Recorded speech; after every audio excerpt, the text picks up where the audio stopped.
여러분 안녕하십니까? 2월 3일 월요일 뉴스투데이 시작합니다.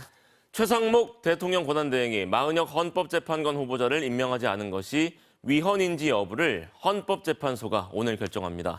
헌법학자 100여 명은 윤석열 대통령 측과 여권을 향해서 헌법재판소를 흔드는 행위를 즉각 멈추라고 요구했습니다. 유서영 기자입니다. 마은혁 헌법재판관 후보자 임명 관련 사건을 다른 사건보다 먼저 선고하는 것이 헌법적으로 옳다. 헌정 회복을 위한 헌법학자회의 소속 107명이 함께 입장을 냈습니다. 먼저 헌법재판소가 구인 완성체가 아닌 공석을 둔 채 선고하는 것은 소송을 제기한 많은 국민들이나 기관들 입장에서 매우 불공정하고 부당하다고 했습니다.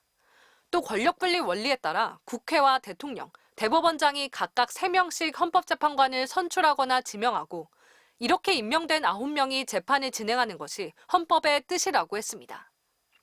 윤석열 대통령 측과 여권의 헌재 때리기에 헌법학자들이 한 목소리를 낸 겁니다. 지난해 12월 최상목 대통령 권한대행은 국회목 헌법재판관 후보 3명 가운데 마은혁 후보자만 임명을 보류했습니다. 곧바로 선별 임명은 위헌이라는 지적이 나왔습니다. 우원식 국회의장도 즉각 임명해달라는 취지의 권한쟁의를 헌재에 청구했습니다. 하지만 윤석열 대통령 측과 여권은 헌재가 졸속 심리를 한다고 주장하며 헌재를 공격해왔습니다. 최근엔 우 의장이 국회 의결 없이 청구했다며 이를 절차적 문제라고 주장하고 있습니다. 국회의원 우원식이 독단적으로 국회를 참칭한 헌법 위반이자 초법적 권력 남용입니다. 하지만 헌법학자들은 헌법재판관 3인을 선출할 때 이미 국회 표결을 거쳤다며 문제 없다고 반박합니다. 국회의 헌법재판소 구성권 내지 헌재재판관 선출권이라는 권한을 행사한 거예요. 인사가 다 들어있어요. 헌법학자들은 또 재판관들 개인적 성향을 문제 삼는 공격에 대해서도 탄핵 심판의 본질을 왜곡하는 것이라며 헌법재판의 권위와 독립성을 흔드는 행위를 즉각 멈추라고 직격했습니다. MBC 뉴스 유서영입니다. 국민의힘 권성동 원내대표는 헌재 인용 결정이 나더라도 마은혁 후보자 임명을 거부해야 한다며 최상목 대행까지 압박했습니다. 노골적으로 법치주의를 부정하는 발언이 여당 지도부에서 나온 겁니다. 이기주 기자입니다. 일타 강사로 불리는 전한길 씨가 이진숙 방통위원장 탄핵 심판에서 인용 결정을 내렸던 재판관 4명의 이름을 외치더니 공격성 발언을 이어갑니다. 국민들이 헌재를 휩쓸 것이고 그 모든 책임은 불의한 재판관들에게 돌아갈 것입니다. 극우 폭도들의 서부지법 폭동을 연상시키는 선동을 헌법재판소를 향해서 한 건데 국민의힘 일부 의원들도 무대에 올라 좌파들을 처단하자며 집회 참석자들을 자극하는 데 가세했습니다.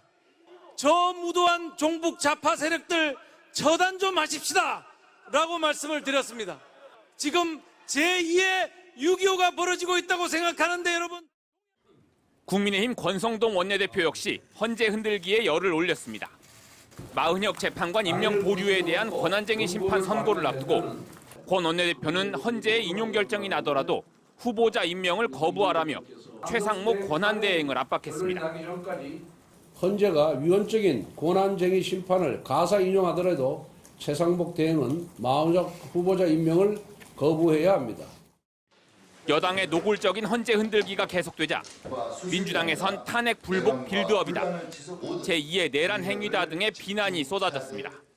사법부에 대한 모략과 불복까지 극우 선동 행태가 도를 넘었습니다. 지금이라도 정상적인 보수 정당으로서의 모습으로 돌아오길 기대하겠습니다. 윤석열과 국민의힘은 지금이라도 법의 심판을 겸허히 받아들이고 국민들을 가르고 선동하는 제2의 내란 행위를 당장 그만둘 것을 촉구합니다. 권성동 원내대표를 향해서도 위헌 결정을 무시하라니 제정신이냐며 법치주의 부정을 중단하라고 비판했습니다. MBC 뉴스 이기주입니다. 다음은 미국 소식입니다. 트럼프 대통령이 끝내 캐나다, 멕시코, 중국에 전면 관세를 부과하는 행정명령에 서명하자 미국 산업계는 잇따라 관세 철회를 요구하고 나섰습니다. 트럼프는 위대한 미국을 위해서 관세 고통은 지불할 가치가 있다고 맞받았습니다. 이지선 기자의 보도입니다. 트럼프 대통령이 캐나다와 멕시코에 25%, 중국에는 추가로 10%의 보편적 관세를 부과하는 행정명령에 서명했습니다. Number one is the people that have poured into our country so horribly and so much. Number two are the drugs, fentanyl and everything else that have come into the country. 트럼프는 미국 국민을 보호하는 게 대통령의 의무라며 관세 조치의 정당성을 강조했지만 당장 미국 산업계와 노동계에서는 관세 철회를 요구하는 목소리가 잇따라 쏟아졌습니다. 미국 소비자 브랜드 협회는 저렴한 제품들이 사라지고 식품 인플레이션이 올 수 있다며 관세 철폐를 촉구했고 미국 석유화학 업계도 소비자 체감 전에 원유와 석유화학 제품은 관세 부과 대상에서 제외해달라고 요청하고 나섰습니다. 미국 자동차 혁신연합 역시 자동차 산업의 일자리와 구매력을 떠받쳐온 건 북미의 원활한 무역이었다며 부작용을 우려했습니다. 트럼프는 그러나 아랑곳 않고 관세 조치가 미국의 황금기를 만들 거라 장담했습니다. 트럼프는 SNS를 통해 고통이 따르겠지만 다시 미국을 위대하게 만들 것이며 그 고통은 치러야 할 가치가 있다고 밝혔습니다. 캐나다와 멕시코는 이미 보복 조치를 발표했습니다. 캐나다는 미국산 제품에 똑같이 25% 관세를 부과하는 동시에 비관세 조치도 예고했습니다. It might mean checking the labels at the supermarket and picking Canadian-made products. It might mean opting for Canadian rye over Kentucky bourbon. 멕시코 역시 관세 및 비관세 조치를 포함한 플랜 B를 시행하겠다고 발표했습니다. 트럼프발 북중미 통상 전쟁이 본격적으로 시작된 가운데 다른 나라에도 추가 관세 조치가 이어질 걸로 예상되면서 글로벌 통상 전쟁이 머지않았다는 전망이 나오고 있습니다. MBC 뉴스 이지선입니다.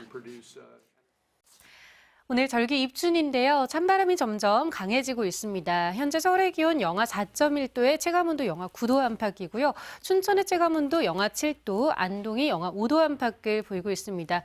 오늘 서울의 한낮 기온 영하 2도 선으로 어제보다 8도가량이 더 낮겠고요. 점점 더 추워지면서 내일 아침 기온 영하 13도까지 뚝 떨어지겠습니다.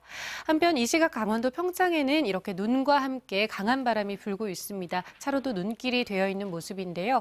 오전까지 강원 내륙과 충청, 남부지방 곳곳에 1cm 안팎의 눈이 내리겠고 늦은 오후부터 충남과 호남 지역을 중심으로 다시 눈구름이 들어오겠습니다. 내일까지 제주 산지와 울릉도 독도에는 10에서 40cm 이상, 호남의 최고 25cm 이상, 충남 서해안의 최고 15cm 이상의 많은 눈이 내리겠습니다.